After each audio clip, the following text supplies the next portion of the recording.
Parlons maintenant du sommeil et de la méditation. Avant que vous ne partiez dans un sommeil profond, il y a 5 étapes. Bêta, alpha, theta, delta, gamma. Gamma, c'est quand vous êtes dans un profond sommeil. Et bêta, c'est quand vous êtes réveillé.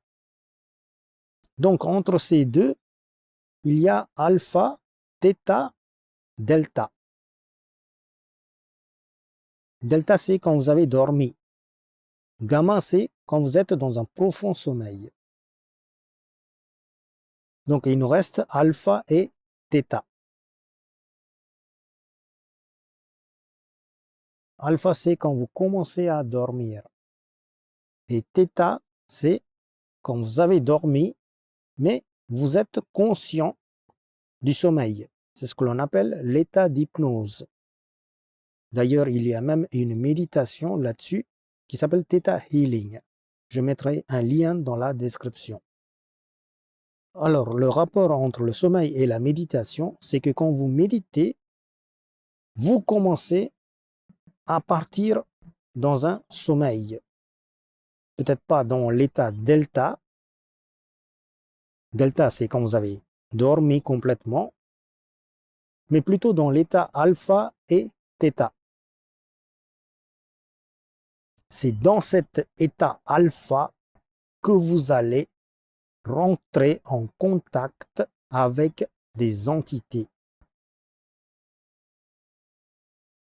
Vous allez avoir des flashs.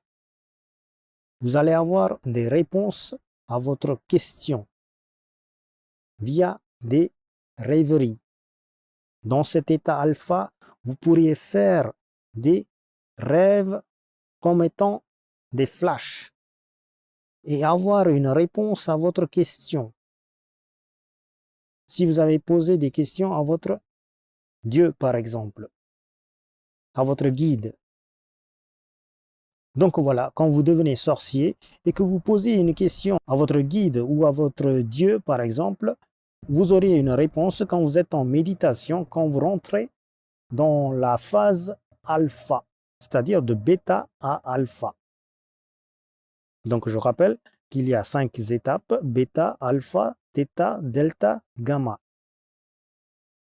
Bêta, c'est quand vous êtes réveillé. Alpha, c'est quand vous commencez à dormir.